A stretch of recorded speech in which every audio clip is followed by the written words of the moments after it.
Now in the second video, I'm going to assume that you have purchased your domain. I'm also going to assume that you have decided to go with a WordPress website. Now there are hundreds of web host providers out there online, and essentially the vast majority of them will support WordPress. But what you do want to make sure is quite simply even just going at wordpress.org that there are minimum requirements for hosting. You want to make sure that they're PHP and MySQL. And in addition, WordPress recommends the likes of Apache as sort of the most robust and featureful server for running a WordPress site. So just make sure of that before you go about selecting your hosting plan. Now, there are a plethora of web hosting services out there, as I have said. The most well-known international ones would be HostGator, Bluehost. You also have Lunar Pages. All of these support WordPress. For the purposes of the US, I'm a particular fan of MDD hosting. It's a smaller provider, but their support and their technical support really is phenomenal.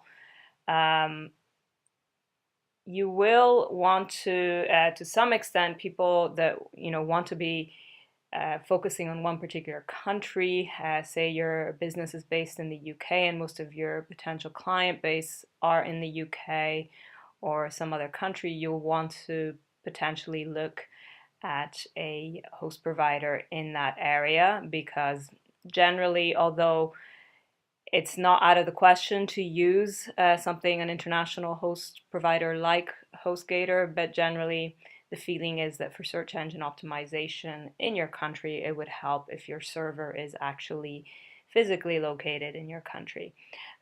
So again, there are a number that are located in the UK. One of them I just came across is TSO Host.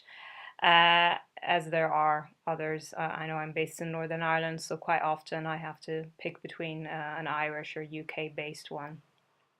So essentially, you'll want to look at that.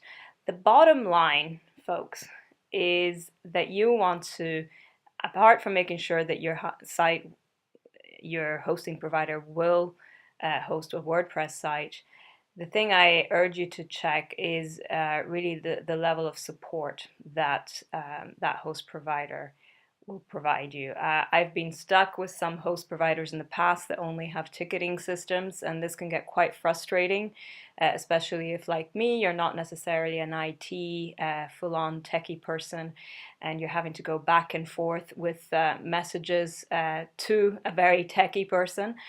You'll often get stuck and a lot of time wastage goes into that, when really it could be saved so quickly if you could just get on the phone to somebody.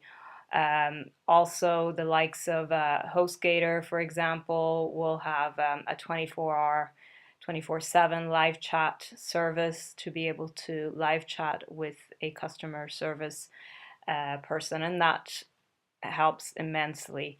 So really, I just urge you, whoever you choose, do make sure that they have a support system that includes a phone number, as well as ideally if they could have some chat service in addition to that. I should add that another aspect that you will likely want to look for in a host provider is that they have a sort of one-click setup for WordPress.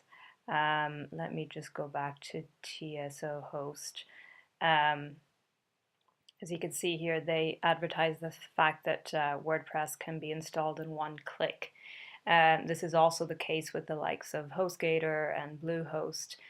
And for novices out there, this will be a huge bonus because it will sort of free up the time that would go into, in the past, the only way you would be able to set up WordPress would be to download all the files of WordPress from wordpress.org and then upload them all onto the FTP server of the website. This way, I can actually show you, if I go into my HostGator control panel, that you can actually do quick installs of websites. As you can see down here, so let's just say I've already set up my domain. You can actually then click on the quick install, and it will give you actually firsthand WordPress, and this will help enormously to get your website underway. But I will show you that aspect in the next video.